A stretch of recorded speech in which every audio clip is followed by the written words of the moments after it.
Hare Rama, Hare Rama, Rama Rama, Hare Hare. Hare Mataji, happy birthday. Hare Krishna Mataji. வாழ்க வளமுடன், வாழ்க நலமுடன். Happy New Year, Happy Krishna Conscious New Year, Mataji. எல்லாருக்குமே Happy Krishna Conscious New Year. So நாம் இன்னைக்கு 9th ஸ்லோகம் வாசிக்க போறோம். ஓகே, எல்லாருக்குமே நல்வாழ்த்துக்கள். கிருஷ்ணா மாதாஜி, ஹரே கிருஷ்ணா, வாழ்க வளமுடன். Happy New Year Mataji. 8வது ஸ்லோகமா? ஆமா மாதாஜி, 8 தான் பார்க்கணும் மாதாஜி. 8 தான் பார்க்கணும். ஓகே தான் sir, fine. Okay fine. Yes, இன்னைக்கு மணிமேகலை மாதாஜி யாரெல்லாம் வாசிக்கணும்? சித்திரலேகா மாதாஜி, சித்திரலேகா கீதா, ஒரு 6 பேர் கொடுத்துருங்க. 6 பேர் அப்படிங்க. ஓகே மாதாஜி. சித்திரலேகா கொஞ்சம் டைம் எடுத்துக்கலாம். Yes, okay Mataji. எல்லாம் சின்ன சின்ன ஸ்லோகங்கள் தான். சித்திரலேகா கீதா மாதாஜி. ஓகே, சித்திரலேகா மாதாஜி வாசிங்கோ. ஓகே, அப்படியே ஒருத்தரா அப்படியே சொல்லிடலாம். ஓகே மாதாஜி. அஹோ உபயத பிராப்தம் லோகஸ்ய வயஸ் வியாசனம் மஹத் தாருணி உபயதோ தீப்தே தஸ்கர பாலயோ. சித்திரலேகா மாதாஜி வாசிங்க.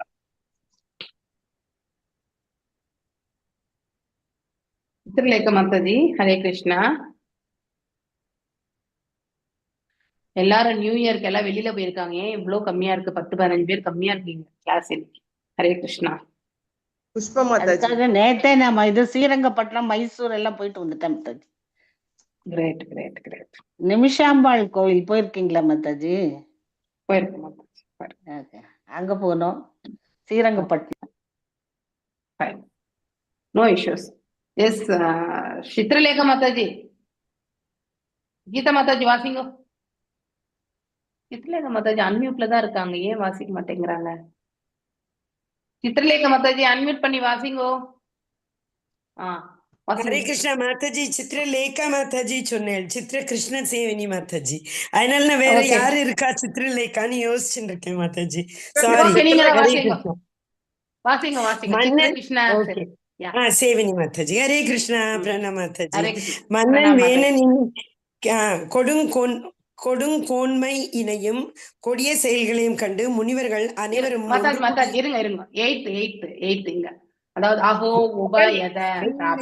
மாதாஜி தெரியுது. ஒரு நிமிஷம் மாதாஜி, மேல கீழே பண்ணு.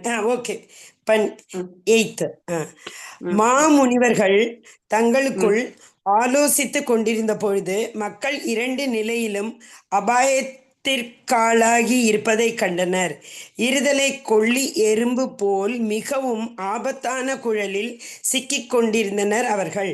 அதாவது பொதுமக்கள் அனைவரும் ஒருபுறம் பொறுப்பற்ற மன்னனானாலும் மறுபுறம் திருடர்கள் மற்றும் துஷ்டர்களினாலும் அபாயத்திற்கு ஆளாகி இருந்தனர். Hare Krishna. Haribol Mataji. Hare Krishna Mataji. Thank you Mataji. Yes, Geetha Mataji next. அராஜக பயாத் ஏஷ கிருதோ ராஜா ராஜதாத் அர்ஹன ததோ அபி ஆசீத் பயத்வ அத்ய கதம் யஷயாத் சவஸ்தி தேஹினாம். எஸ், வாசி. கீதா மாதாஜி இல்லையா? ஹரே கிருஷ்ணா. வாசி. ஹரே கிருஷ்ண மாதாஜி.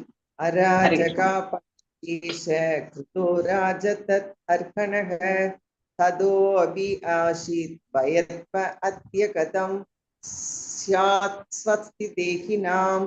அராஜக, அரசன் இல்லாததினால், பயாத் அச்சத்தினால், ஏஷ இந்த வேணன், கிருத ஆக்கப்பட்டான், ராஜ மன்னராக, அதத் அர்ஹன அதற்குரிய தகுதி இல்லாதவனாயிருந்தும், தத அவனிடமிருந்து, அபி மேலும், ஆசித் இருந்தது, பயம் அபாயம், தூ பிறகு, அத்திய இப்பொழுது, கதம் எவ்வாறு, ஷியாத் இருக்க முடியும், ஸ்வஸ்தி மகிழ்ச்சி, தேகினாம் குடிமக்கள். மொழிபெயர்ப்பு: நாட்டை ஒழுங்கீனத்திலிருந்து காக்கவும் அரசன் இல்லாத அரசியல் சிக்கலை தீர்க்க வேண்டும் என்பதற்காகவே தகுதியற்றவனாய் இருந்த போதிலும் அவர்கள் வேணனை முடிசூடச் செய்தனர். அந்தோ மக்கள் இப்போது மன்னனாலேயே துன்புறுத்தப்படுகின்றனர். இச்சூழ்நிலைகளில் மக்கள் எவ்வாறு மகிழ்ச்சியாக வாழ்தல் கூடும்? பொருளுரை: துறவு நெறியில் கூட வேள்வியும் தானமும் தவமும் செய்யாதிருத்தல் கூடாது என்று கீதை 18.5 குறிப்பிடுகிறது. பிரம்மச்சாரிகள் வேள்விகளை செய்தல் வேண்டும். இல்லறத்தார் தானங்களை செய்தல் வேண்டும். துறவு நெறியை மேற்கொண்டோர் வானப்பிரஸ்தர்கள் மற்றும் சந்நியாசிகள் துறவு நெறிகளையும் தவங்களையும் செய்தல் வேண்டும். ஆன்மீக வளர்ச்சி பெறுவதற்கு இவைகளே விதிகளாகும். முனிவர்களும் மகான்களும் மன்னர் வேணன் அனைத்து சடங்குகளையும் நிறுத்தியது கண்டு மக்களின் வளர்ச்சியினை பற்றி சிந்தித்தனர். மகான்கள் கடவுளுணர்வு அல்லது கிருஷ்ண உணர்வினை போதிப்பதன் மூலம் பொதுமக்களை அவர்களின் மிருகத்தனமான வாழ்வின் அபாயத்திலிருந்து காக்க விரும்புகின்றனர். ஒரு நல்ல அரசானது குடிமக்கள் அனைவரும் தங்கள் சமய சடங்குகளை உண்மையில் நிறைவேற்றுகின்றனரா? திருடர்களும் துஷ்டர்களும் ஒழுங்குபட்டு விட்டனரா என்று கவனிக்க வேண்டும். இந்நிலை எய்த பெற்றால் மக்கள் தங்கள் ஆன்மீக உணர்வில் முன்னேறி தங்கள் வாழ்க்கையினை வெற்றிகரமானதாக ஆக்கிக் கொள்ள முடியும். ஹரே கிருஷ்ண மாதாஜி. ஹரே கிருஷ்ண மாதாஜி. புஷ்ப மாதாஜி வாசிங்கோ. ஹரே கிருஷ்ண. அஹேர் இவ பய போக்ஷ்யாபி அனர்த்த பிரத் வேனஹ பிரத்யுக்ரைவ கல சுனீதா கர்ப்ப சம்பவ. ஹரே கிருஷ்ண மாதாஜி. மொழிபெயர்ப்பு: முனிவர்கள் தங்களுக்குள் இவ்வாறு சிந்தித்தனர். சுனிதாவின் வயிற்றிலிருந்து பிறந்ததினால் மன்னன் வேணன் இயற்கையிலேயே ஒரு கலகக்காரனாவான். இக்கொடிய வேந்தனை ஆதரிப்பது பாம்பிற்கு பால் வார்த்தது போன்றதாகும். தற்போது இவனை அனைத்து துன்பங்களுக்கும் மூல காரணமாக விளங்குகிறான். பொருளுரை: பொதுவாக தெய்வீக மகான்கள் சமுதாய செயல்கள் மற்றும் உலக வாழ்க்கையிலிருந்து எப்போதும் தனித்தே இருப்பர். திருடர்களிடமிருந்தும் துஷ்டர்களிடமிருந்தும் மக்களை காக்க வேண்டும் என்பதற்காகவே முனிவர்களால் வேணன் ஆதரிக்கப்பட்டான். ஆனால் அவன் அரியணை ஏறிய பிறகு முனிவர்களுக்கு துன்பம் தருபவனாக மாறினான். முனிவர்களும் மகான்களும் ஆன்மீக வாழ்வில் வளர்ச்சியடைய வேண்டும் என்பதற்காக வேள்விகள் செய்தல் மற்றும் துறவு நெறிகளை மேற்கொள்ளல் போன்றவற்றில் விருப்பமுடையோராய் இருப்பர். வேணன் முனிவர்கள் அவனுக்கு காட்டிய கருணையின் காரணமாக அவர்களுக்கு கீழ்ப்படிந்து நடப்பதற்கு பதிலாக அவர்களை தமது கடமைகளை செய்ய விடாது தடை விதித்ததன் மூலம் அவர்களுக்கு எதிரியாக மாறினான். பாம்புக்கு பாலும் பழமும் கொடுத்து பாதுகாத்து வந்தால் அது தன் பல்லின் விஷத்தை தேக்கி தன் எஜமானனை என்று கடிக்கலாம் என்று எதிர்பார்த்து கொண்டிருக்கும். ஹரே கிருஷ்ண மாதாஜி. தேங்க்யூ மாதாஜி. வாழ்க வளமுடன். ஹரே கிருஷ்ண. நிரூபிதஹ பிரஜாபால சாஜிஹாம் சதீத் வை பிரஜாஹ ததாபி சாந்தவத் ஏமாமும் நாஸ்மாம் தத்பதா பாதகம் சப்ருசேத். எஸ், யார் வாசிக்கிறீங்க? ரேவதி மாதாஜி, பத்மா மாதாஜி, ஜெய மகாலட்சுமி. ஓகே, ரேவதி மாதாஜி, பத்மா மாதாஜி, ஜெய மகாலட்சுமி. எஸ், ரேவதி மாதாஜி வாசிங்க. हरे कृष्ण माताजी. प्रणाम Mataji. Wish you very happy new Mataji. Same to you Mataji. Thank you very much. निरुपते நான் ஒரு ஸ்லோகம் படிக்கிறேன் மாதாஜி. இருங்க உங்களுக்கு கொடுக்குறேன். பர்த்டே பேபி உங்களுக்கு கண்டிப்பா மாதாஜி. निरूपिता प्रजा बालः सजीहमस्ति वै प्रजः तथापि शान्तवये मामुं नास्मां सत्पादकं स्पृशोसे. நிரூபித நியமித்தல். பிரஜா பால மன்னன் அவன் ஜிஹாம்சதி துன்புறுத்த விரும்புவோன். வை உறுதியாக.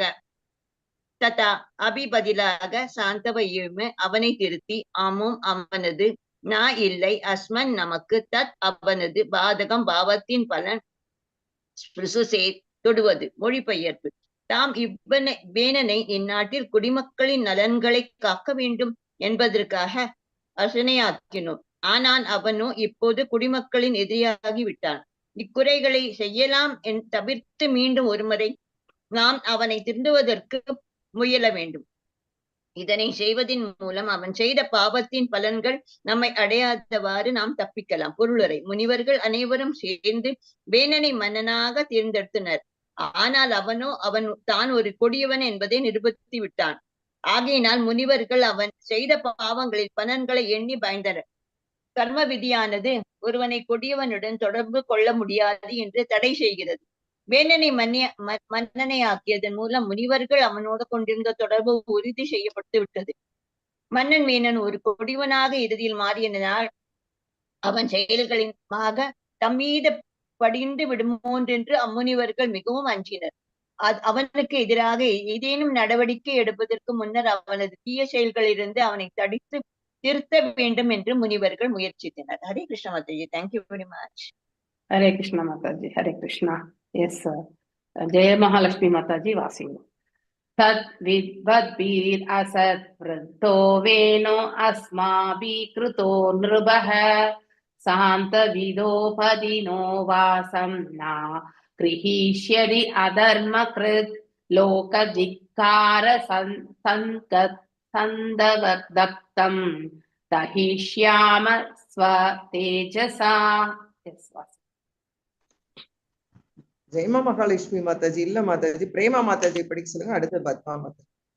ஓகே, பிரேமா மாதாஜி வாசிங்க. இன்னைக்கு ஐ திங்க் 13ஓட முடிச்சிடலாம். ஹரே கிருஷ்ண மாதாஜி. தத் வித்பிர் அசத் விருத்தோ வேணோஸ்மாபி கிருதோ நிர்பக சாந்த்விதோ பதினோ வாசம் நக்ரஹீஷ்யதி அதர்ம கிருத் லோக திக்கார சந்தக்தம் தகிஷ்யாமஸ்வ தேஜசா. தத் அவனது கொடிய தன்மை வித்வத்பிஹி அறிந்தும் அசத் விருத்த புண்ணியமற்ற வேணன் அஸ்மாபிகி நம்மால் கிருத்தக ஆக்கப்பட்டான். நிருபக மன்னன் சாந்த்விதக திருந்துவதற்கு இல்லை என்றால், எதி இருந்தால், நக நமது வாசம் வார்த்தைகள், ந இல்லை, ஹீஷ்யதி அவன் ஒத்துக்கொள்வது, அதர்ம கிருத் மிக கொடிய,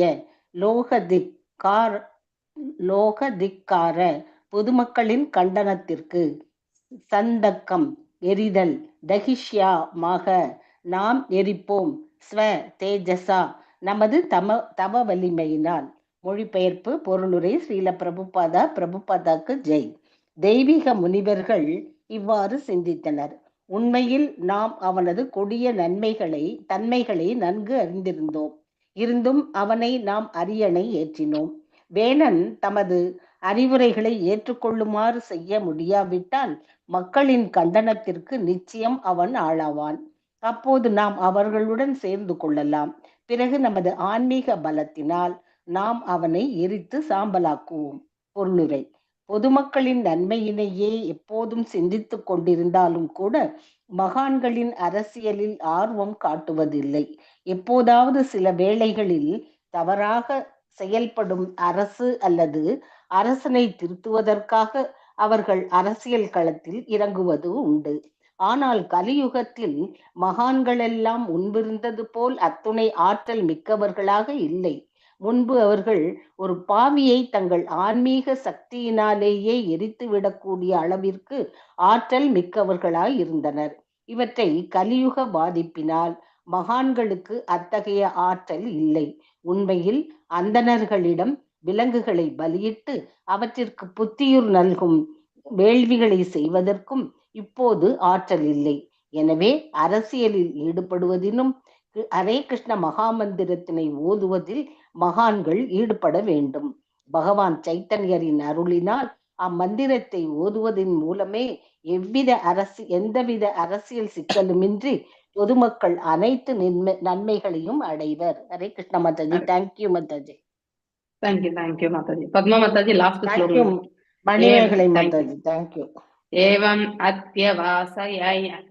அத்யாவசாயனம் முனயோ கூட மன்யவஹ உபவ்ருஜ்யா புருவன் வேனம் சாந்தயாயித்வா சாமபிஹி. எஸ் வாசிங்க. மாதாஜி வாசிங்கோ 13th ஸ்லோகம். ஹரே கிருஷ்ண மாதாஜி. ஏவம் அத்ய வசாயனம் முனையோ கூட மன்யவக உபௌரஜ்யா புருவன் வேனம் சாம்பயவ்யாச்ச சமாபிக. ஏவம் இவ்வாறு அத்தியவசாய தீர்மானித்து ஏனம் அவனை முனையக முனிவர்கள் கூட மன்யவக தங்களது ஆத்திரத்தை அடக்கிக் கொண்டு உபௌரஜ்ய அணுகினர் அப்ருவன் கூறினர் வேனம் மன்னன் வேணனிடம் சாந்த் வித்வா சமாதானப்படுத்தி மேலும் சமாபிகி இனிய வார்த்தைகளுடன். All glories to Srila Prabhupada. மொழிபெயர்ப்பு. இவ்வாறு தீர்மானித்த மாமுனிவர்கள் மன்னன் வேணனிடம் சென்றனர். அவர்கள் தங்கள் ஆத்திரத்தை அடக்கிக் கொண்டு கனிவான வார்த்தையினால் அவனை சமாதானப்படுத்தி பின்வருவனவற்றை கூறலாயினர். மாமுனிவர்களுக்கு சோ இங்க நம்ம என்ன நடக்கிறது, அதாவது வேணனுடைய தவறான ஆட்சி முறை, அவனுடைய அகங்கார தன்மை. ஸோ நேற்று நம்ம முன்னாடி அன்னைக்கு படிச்சப்ப கூட அஷ்ட சித்திகள் பெற்று இருக்கக்கூடிய அத்தகைய தகுதி படைத்தவர்கள்ல ஏதோ ஒரு சித்தியாவது ஒரு அரசன் வந்து பெற்றிருந்தாலே அவனே வந்து ஞான தளத்திலும் இல்லையா பக்தி மார்க்கத்திலும் இருக்கக்கூடிய அத்தகைய நிலையை அவன் அடைவான். அதனை கொண்டு அவன் வந்து ஆட்சி முறையை நல்லபடியா நடத்துவான். ஆனா இவன் எதுவுமே இல்லை இல்லையா. ஆனா அவனுக்கு கிடைத்திருக்கக்கூடிய அந்த அரசாங்க பதவி என்பது அவனுக்கு அகங்காரத்தை கொண்டு அவன் ரதமேறி சென்று கொண்டிருக்கிறான் போற இடத்துல எல்லாமே. இதுதான் நம்ம நேத்து பார்த்தது. இன்னைக்கு நாம நாட்டை ஒழுங்கினத்திலிருந்து காக்கவும் அரசனில்லாத அரசியல் சிக்கலை தீர்க்க வேண்டும் என்பதற்காக தகுதியற்றவனாக இருந்தாலும் அவனுக்கு அந்த குவாலிபிகேஷனே கிடையாது. யாருக்கு? வேணனுக்கு. இருந்தாலும் அவனுக்கு முடிசூட்டினார்கள். ஆனா இப்போ மன்னர், அதாவது மக்கள் இப்பொழுது அத்தகைய மன்னனாலேயே வந்து அதாவது அவதிப்படுகிறார்கள், துன்புறுத்தப்படுகின்றனர். இச்சூழ்நிலையில் மக்கள் எவ்வாறு மகிழ்ச்சியாக வாழ்தல் கூடும்? இருத்தலை கொல்லி போல இல்லையா, ரெண்டு புறமும் எந்த பக்கமும் அவங்களால போக முடியாது. ஒரு பக்கம் வந்து அதர்மமாக நடக்கக்கூடிய மக்கள், அதாவது திருட்டு கொலை கொள்ளை அத்தகைய மக்கள், ஒரு புறம் மன்னனுடைய கொடூரமான அரசாட்சி. ரெண்டு தரப்புலுமே அவங்களுக்கு வந்து மிக சங்கடமான சூழ்நிலை. துறவு நெறியில் கூட வேள்வியும் தானமும் தவமும், நம்ம ஸ்ரத்தாத்ரய விபாக யோகத்துல கூட படிக்கிறோம் இல்லையா, தவம் தானம் மற்றும் வந்து அதாவது இது யக்னம் இல்லையா, இந்த மூன்றையுமே வந்து துறக்க கூடாது. இந்த யக்னத்தை செய்தாலும் 18.5 ஸ்லோகம் அதுதான். அதாவது மிக உத்தமமான பக்தர்களா இருக்கிறவங்களுடைய மனசை கூட இன்னும் மேன்மையாக தூய்மை அடையக்கூடிய செயல் வந்து யக்னங்கள் வந்து செய்யும். யக்னம் தானம் தவம் இந்த மூன்றையும் எப்பவுமே நம்ம வாழ்க்கையில துறக்க கூடாது. யக்னங்கள் பிராமணர்கள் செய்வார்கள் இல்லையா, தானங்கள் கிரகஸ்தர்கள் செய்வார்கள் இல்லையா, தவங்கள் நாம் எல்லாருமே அவங்கவுங்களுடைய இதுல கொண்டு அவர்கள் கண்டிப்பாக தவங்கள் மேற்கொள்ளணும். சன்னியாசிகள் மாத்திரம் தவம் கிடையாது, அவங்க செய்யக்கூடிய தவம் வேறு. நாம சிலது எல்லாமே தவ வாழ்க்கையாக எடுத்துட்டு செல்லணும். நாணயமா இருக்கிறது, பொய் பேசாம இருக்கிறது இல்லையா, அடுத்தவங்களுக்கு துன்பத்தை ஏற்படுத்தாம இருக்கிறது இல்லையா. சோ ஆஸ்டாரிட்டிஸா இப்ப நம்ம வந்து காஃபி டீ நோ இதெல்லாமே ஃபாலோ பண்றோம்ல, இதெல்லாமே தவ வாழ்க்கை தான். இதெல்லாம் சாப்பிடக்கூடாதோ, எதெல்லாம் வந்து பேசக்கூடாதோ, இதெல்லாம் நாம் தவிர்க்கிறோம்னாலே that is one type of austerity. அது எல்லாமே மனிதனாக பிறந்தவன் எல்லாருமே வந்து பரிபாலிக்கக்கூடிய ஒன்றுதான் இல்லையா. பிரம்மச்சாரிகள் வேள்விகளை செய்தல் வேண்டும், இல்லறத்தார் வந்து தானங்கள் செய்த வேண்டும், துறவு நெறியை மேற்கொண்டோர் வந்து சன்னியாசிகள் இல்லையா, வானப்பிரஸ்தம் மற்றும் சன்னியாசிகள் துறவு நெறிகளையும் தவங்களையும் செய்தல் வேண்டும். ஆன்மீக வளர்ச்சி பெறுவதற்கு இவைகள் எல்லாமே விதிகள், they're all rules and regulations. Okay, முனிவர்களும் மகான்களும் மன்னர் வேணன் அனைத்து சடங்குகளையும் நிறுத்தியதை கண்டு மக்களின் வளர்ச்சியினை பற்றி சிந்தித்தனர். எதையாவது செய்தாதான் அதனுடைய அவுட்கம் தான் நமக்கு வந்து ஏதோ ஒரு பலன் இல்லையா. இப்ப பக்தி தொண்டு செய்தாதான் அதனுடைய பலஸ்ருதியா நாம மேன்மையான ஒரு நிலையை அடைய முடியும். தொண்டே புரியாம இருந்தா நம்ம எப்படி மேன்மையான நிலை போக முடியும்? கண்டிப்பா முடியாது இல்லையா. அதனால இதை பற்றி யோசிக்க ஆரம்பிக்கிறாங்க. மகான்கள் கடவுள் உணர்வு அல்லது கிருஷ்ண உணர்வினை போதிப்பதின் மூலம் பொதுமக்களை அவர்களின் மிருகத்தனமான வாழ்வின் அபாயத்திலிருந்து காக்க விரும்புகின்றனர். ஏன்னா அவன் தவறி விழுந்து விட்டா மீண்டும் எழுச்சி அறக்கூடிய அத்தகைய செயல்ல வந்து அவனால ஈடுபட முடியுமா அப்படிங்கிறதே ஒரு மிகப்பெரிய கேள்விக்குறி. அதனால அத்தகைய நிலையில இருந்து அவன் வந்து செயல்படுகின்றான். சோ அதனால ரொம்ப ரொம்ப முக்கியமானது இது. மகான்கள் நல்வழிப்படுத்தக்கூடிய அந்த பாதையை வந்து அரசனுக்கு வந்து அறிவுறுத்துவது என்பது அவங்களுடைய தலையாய கடமை. திருடர்கள் துஷ்டர்கள் ஒழுங்கு பட்டுவிட்டனாரா என்று கவனிக்க வேண்டும். அதுதான் வந்து ஒரு மன்னனுடைய கடமையும் கூட. இந்நிலை எய்த பெற்றால் மக்கள் தங்கள் இது அப்படியே கண்டினியூ ஆனா தங்கள் அதாவது மக்கள் தங்கள் ஆன்மீக உணர்வில் முன்னேறி தங்கள் வாழ்க்கையின் வெற்றிகரமானதாக ஆக்கி கொள்ள முடியும். ஒரு அரசன் நல்முறையில் அரசாண்டால் இல்லையா, அவர்கள் அதாவது குடிமக்கள் வாழக்கூடிய அந்த சூழ்நிலை வந்து மேன்மையான ஒரு நிலையை வந்து எடுத்துட்டு வர முடியும் இல்லையா, அமைதி இதெல்லாமே. அப்படிப்பட்ட சூழ்நிலையில வந்து மக்கள் வந்து அவங்க பக்தி தொண்டுல வந்து ஈடுபட்டு தங்களுடைய இருப்பையுமே அவர்கள் வந்து குறைத்து வெற்றிகரமான அதாக வாழ்க்கையினை அவர்கள் ஏற்படுத்தி கொள்ள முடியும். அஹேர் இவ பயக் போக்ஷாவி அனர்த்த வேனஹ பிரக்ருத்யைவ கல சுனீதி கர்ப்ப சம்பவஹ. முனிவர்கள் தங்களுக்குள் இவ்வாறு சிந்தித்தார்கள். ஏன்னா சூழ்நிலை இப்ப மோசமாயிட்டே இருக்கு. சுனீதாவின் வயிற்றிலிருந்து பிறந்ததினால் மன்னன் வேணன் இயற்கையிலேயே ஒரு கலகக்காரனாகிறான் இல்லையா அப்படின்னா, அந்த குவாலிட்டிஸ் தாய்நிலத்தில் இருக்கக்கூடிய அந்த குவாலிட்டிஸ் வந்து அவருக்கு வருது. அக்கொடிய வேந்தனை ஆதரிப்பது பாம்பிற்கு பால் வார்ப்பது போன்றதாகும். நம்ம பாம்புக்கு வந்து பால் வார்க்கிறோம், அதனுடைய நஞ்சு கம்மியாகுமா? கண்டிப்பா கிடையாது, நஞ்சு இன்னும் அதிகமாக தான் ஆகும். தற்போது இவனே அனைத்து துன்பங்களுக்கு மூல காரணமாக விளங்குகின்றான் என்று ரிஷி முனிகள் வந்து புரிய ஆரம்பிக்குது அவங்களுக்கு. பொதுவாக தெய்வீக மகான்கள் சமுதாய செயல்கள் மற்றும் உலக வாழ்க்கையில் எப்பொழுதுமே தனித்திருப்பர் இல்லையா. சமுதாய செயல்கள்லாம் அவங்க ஈடுபட மாட்டாங்க, உலக வாழ்க்கையிலும் அவர்கள் ஈடுபட மாட்டாங்க. ஆனா உலக சேமத்திற்காக அவர்கள் வந்து தொண்டு புரிந்த வண்ணம் இருப்பார்கள். திருடர்களிடமிருந்தும் துஷ்டர்களிலிருந்து மக்களை காக்க வேண்டும் என்பதற்காக அரசாட்சியை வந்து செய்தாங்க, வேணனை மன்னனாக்கினார்கள்.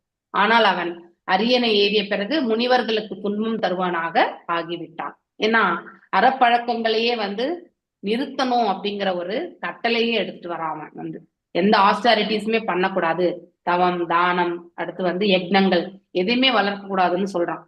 முனிவர்களும் மகான்களும் ஆன்மீக வாழ்வில் வளர்ச்சி அடைய, ஒருத்தர் ஆன்மீகத்துல வளர்ச்சி அடையணும்னா யக்னம் தானம் தவம் இது கண்டிப்பாக செயல்பட வேண்டும். வேள்விகள் செய்ய வேண்டும் மற்றும் துறவு நெறிகளை மேற்கொள்ளல் போன்றவற்றில் விருப்பமுடையவராக இருப்பார்கள். வேணன் முனிவர்களின் முனிவர்கள் அவனுக்கு காட்டிய கருணையினை காரணமாக அவர்களுக்கு கீழ்ப்படிந்து நடப்பதற்கு பதிலாக அவர்களை தனது கடமைகளை செய்ய விடாது தடை விதித்தத்தின் மூலம் அவர்களுக்கு எதிரியாக மாறினான் இல்லையா. சோ இங்க வந்து அவர்களாலதான் இவன் ஆட்சியிலே அமர்ந்தான். சோ ஆட்சியில அமர்ந்த பிறகு அவர்களுக்கு எதிராகவே அவன் வந்து செயல்பட ஆரம்பித்தான்.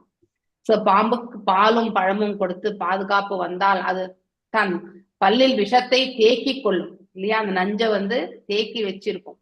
தன் எஜமானனை எப்ப கடிக்கலாம் அப்படின்னு பார்த்துட்டே இருக்குமா, எதிர்பார்த்துட்டே இருக்குமா. இதுதான் வந்து பாம்புனுடைய கேரக்டரிஸ்டிக்ஸ். நிரூபீத பிரஜா பால சாஜிஹாம்சதி வை பிரஜா ததாபி சாந்தவயே மாமும் நாஸ்மாம் சத்பாதகம் சப்ருசேத். அதாவது நாம் இவ்வேணனை இந்நாட்டின் குடிமக்களின் நலன்களை காக்க வேண்டும் என்பதற்காக அரசனாக்கினோம். இது அந்த ரிஷிமுனிகள் நினைக்கிறாங்க. ஆனால் அவனோ இப்போது குடிமக்களுக்கு எதிரியாகி விட்டான்.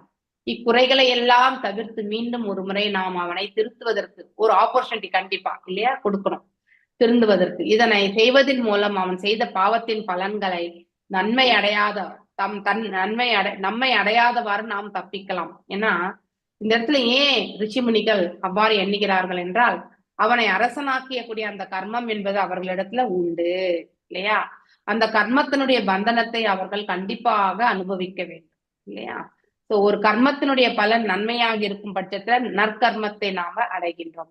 அதே ஒரு செயலுக்கான ஒரு விளைவோ இல்ல செயல்படும் விதத்திலேயோ நம்ம வந்து அது பாவமாக இருந்தால் அந்த பாவத்திற்கும் சேர்த்து நாம கண்டிப்பாக அனுபவிக்கணும். அதனால இங்க அந்த ரிஷி முனிவர்களுக்கு வந்து அவனை மன்னனாக்கியதனால் ஏற்படக்கூடிய பாவங்கள் எல்லாமே ஒரு பகுதி அவர்களுக்கு செல்லும் என்பது இந்த இடத்துல அவங்க நினைவு கூறுறாங்க. ஏன்னா செயலை யார் அதை வந்து செயல்படுத்துறாங்க இல்லையா, அது ரொம்ப ரொம்ப முக்கியம்.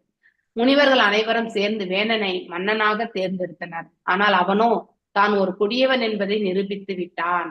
ஆகையினால் முனிவர்கள் அவன் செய்த பாவங்களின் பலன்களை எண்ணி பயந்தனர் இல்லையா. அவனை தவறான ஒரு அரசனை அப்படின்னு இப்ப இதுல இருந்து நம்ம என்ன தெரிஞ்சுக்கணும், நாம எல்லாரும் ஓட்டு போடுறோம் இல்லையா? ஓட்டு நம்ம யாருக்கு போடுறோம்? குவாலிஃபைடு பீப்புள் போடுறோமா? கிடையாது. காசு யாரு கொடுக்குறாங்களோ அவங்களுக்கு போடுறோம் இல்லையா? சோ அப்போ நமக்கும் அவர்கள் தவறிழைத்தா அந்த பாவெல்லாம் நமக்கு கூட வந்து சேரும். இத நம்ம தெரிஞ்சுக்கணும். சரியான ஒரு அரசாங்கத்தை நாம கண்டிப்பா தேர்ந்தெடுக்கணும். அவ்வாறு தேர்ந்தெடுக்கலன்னா அப்படிப்பட்ட பாவம் நமக்கும் வந்து சேரும். இதுதான் அந்த முனிவர்களுடைய கருத்திலிருந்து நாம தெரிஞ்சுக்க வேண்டிய ஒரு அப்ளிகேஷன் இல்லையா? கர்ம விதியானது ஒருவனை கொடியவனின் தொடர்பு கொள்ளக்கூடாது. கொடியவனிடம், கெட்டவனிடத்துல நாம வந்து அவனோட ரிலேஷன்ஷிப் வச்சுட்டா அதனால வரக்கூடிய பாதகம் வந்து நாம் அதை அனுபவிக்கத்தான் வேண்டும். தடை செய்கிறது. வேணனை மன்னன் ஆக்கியதன் மூலம் முனிவர்கள் அவனோடு கொண்டிருந்த தொடர்பு உறுதி செய்யப்பட்டுவிட்டது. ரிலேஷன்ஷிப் இல்லையா? மன்னன் வேணன் ஒரு கொடியவனாக இறுதியில் மாறியதனால் அவன் செயல்களில் மாசு தன் மீதும் படிந்துவிடும் என்று அம்முனிவர்கள் மிகவும் அஞ்சினர். கண்டிப்பாக உண்டு. ஒரு பகுதியான பாவத்தை அவர்கள் அனுபவிக்கத்தான் வேண்டும். அவனுக்கு எதிராக ஏதேனும் நடவடிக்கை எடுப்பதற்கு முன்னர் அவனது தீய செயல்களில் இருந்து அவனை தடுத்து நிறுத்த வேண்டும். ஒருத்தரை வந்து தவறு இழைக்காம ரட்சிக்கிறோம் பாருங்க, அதுதான் மிகப்பெரிய தண்டனை என்பது செகண்ட். தண்டனை கொடுக்கறதால வந்து தண்டனையுமே அவர்கள் திருந்துவதற்காக இருக்கணுமே ஒழிய அந்த தண்டனையிலே அவர்கள் வந்து அதாவது மூழ்கி விடக்கூடாது இல்லையா? சோ அந்த மாதிரி திருந்து வாழ்வதற்கான ஒரு வாய்ப்பை வந்து கண்டிப்பா அவங்களுக்கு கொடுக்கணும். ஸோ அதனால அந்த நடவடிக்கை எடுக்கிறதுக்கு முன்னாடி தீய செயல்கள் இருந்து அவன் இனிமே பாவத்தை செய்யாம இருக்கிறதுக்கான ஒரு நிலை என்னவோ அதை வந்து கண்டிப்பா ஏற்படுத்தணும்னு இங்க ரிஷிமுனிகள் வந்து நினைக்கிறாங்க. தத் வித் வத் பிதிர் அசத் விருத்தோ வேணோ அசம்மாவி கிருதோ நிருபஹ சாந்த விதோ பதீனோ வாசம் நா கிரீஹேஷி அதர்ம திருக் லோகதிக்கார சாங்கதம் சந்தப்தம் தஹிஷ்யாம ஸ்வ தேஜசா. தெய்வீக முனிவர்கள் இவ்வாறு சிந்திக்க ஆரம்பிக்கிறாங்க. அவங்க ஒரு முடிவுக்கு வராங்க. உண்மையில் நாம் அவனது கொடிய தன்மைகளை நன்கு அறிந்திருக்கின்றோம் இல்லையா? அவனுடைய செயல்கள் எப்படிப்பட்டது அப்படிங்கிறது எல்லாமே நாம நன்னா புரிஞ்சிருக்கிறது நமக்கு. இருந்தும் அவனை நாம அரியணையை ஏற்றி விட்டோம் இல்லையா? என்ன பண்ணாங்க? இவங்க அரியணையில உட்கார வச்சுட்டாங்க. வேணன் தமது அறிவுரைகளை ஏற்றுக்கொள்ளுமாறு செய்ய முடியாவிட்டால் மக்களின் கண்டனத்திற்கு நிச்சயம் அவன் ஆளாவான் இல்லையா? கண்டிப்பா மக்கள் வந்து அதிருப்தி அடைவார்கள், அதை வெளிப்படுத்துவார்கள். அப்பொழுது நாம் அவர்களுடன் சேர்ந்து கொள்ளலாம். பிறகு நாம் நமது ஆன்ம பலத்தால அவனை எரித்து சாம்பலாக்குவோம் என்று அவங்க வந்து அவங்களுடைய பிளான் இது மாதிரி. பொதுமக்களின் நன்மையினை எப்பொழுதுமே சிந்திக்க கொண்டிருக்கக்கூடிய மக்கள் அரசியலில் ஆர்வம் காட்டுவது கிடையாது. எப்பொழுதாவது சில வேளைகள் தவறாக செய்யப்படும் அரசு அல்லது அரசனை திருத்துவதற்காக அவர்கள் வந்து அரசியல் களத்துல வந்து இறங்குவதும் உண்டு. ஆனால் கலியுகத்துல மகான்களுக்கு எல்லாம் அந்த அளவுக்கு பவரே கிடையாது இல்லையா? அத்துணை ஆற்றல் படைத்தவர்கள் அல்ல. முன்பு அவர்கள் ஒரு பாவியை தங்கள் ஆன்மீக சக்தினாலே எரித்து விடக்கூடிய அந்த அளவுக்கு சக்தி இப்ப வேணும்னு அப்படிதான் எரிக்க போறாங்க இல்லையா? அதாவது அவனுக்கு மரணத்தை பரிசாக கொடுக்க போறாங்க. சோ ஆனால் தற்பொழுது இருக்கக்கூடிய இந்த சூழ்நிலையில வந்து அப்படி கிடையாது. இவற்றை கலியுக பாதிப்பினால் மகான்களுக்கு அத்தகைய ஆற்றல்கள் கண்டிப்பா கிடையாது. இருக்கக்கூடிய மகான்களுக்கு உண்மையில் அந்தணர்களிடம் விளக்குகளை வெளியிட்டு அவற்றின் மூலம் அதாவது புத்துயிர் நல்கும் வேள்விகளை செய்வதற்கும் இப்பொழுது ஆற்றல் கிடையாது இல்லையா? நல்ல பயனளிக்கக்கூடிய யக்னங்களை செய்யறதுக்கான அந்த குவாலிபிகேஷனுமே வந்து கிடையாது. மேலும் எனவே அரசியலில் ஈடுபடுவதேனும் ஹரே கிருஷ்ணா மகாமந்திரத்தை ஓதுவதில் மகான்கள் ஈடுபட வேண்டும். அதனால மகான்களா இருக்கிறவங்க வந்து பகவான திரு மந்திரத்தை ஓதுவதற்கு தான் தயாராக இருக்க வேண்டும். அரசியலில் நாம கண்டிப்பா ஈடுபடக்கூடாது. பகவான் சைத்தன்யரின் அருளால் அம்மந்திரத்தை ஓதுவதில் யாருடைய கருணையால் நமக்கு அந்த மகாமந்திரம் கிடைச்சது? சைத்தன்ய மகாபிரபுவால. சோ எந்தவித சிக்கலின்றி நாம் இங்க கடந்து செல்வதற்கு இந்த மகாமந்திரம் நமக்கு உதவும். ஏவம் வாசயனம் முனையோ கூட மன்யவா உபப்ருஜ்யா ப்ருவன் வேனம் சாந்த வைத்யா சாமபிகி. இவ்வாறு தீர்மானித்த பிறகு அவங்க எல்லாருமே மன்னன் வேணனிடத்துல போறாங்க. அவனிடத்துல அன்பு கொண்டு பேசக்கூடிய, ஏன்னா சமாதானப்படுத்தி அந்த அவனுக்கும் ஒரு அவகாசத்தை திருந்துவதற்கு வாய்ப்பு கொடுக்கணும் இல்லையா? அதை அவர்கள் வழங்கணும்ன்ற, அவங்களுக்கு பிடிக்கலன்னாலும் அவர்களுடைய கோபத்தை எல்லாமே வெளியில காட்டாம அவங்க வந்து வேணனிடத்துல வந்து செல்கிறார்கள். கனிவான வார்த்தைகளால் அவனை சமாதானப்படுத்தி பின்வருவற்றை வந்து பேசுறாங்க அவங்க. சோ இந்த ஸ்லோகத்துல இருந்து நாளைக்கு நாம பார்ப்போம். ஓகே. வாஞ்ச கல்பதாரூபியஷ கிருபா சிந்துபியே வச்ச पतितानां पावनेभ्यो वैष्णवेभ्यो नमो नमः। अनंत कोटि वैष्णव वृंद की जय। नामाचार्य हरिदास ठाकुर की जय। हरे कृष्णा कृष्ण कृष्ण हरे हरे, हरे राम राम राम हरे हरे। सो 11 o'clock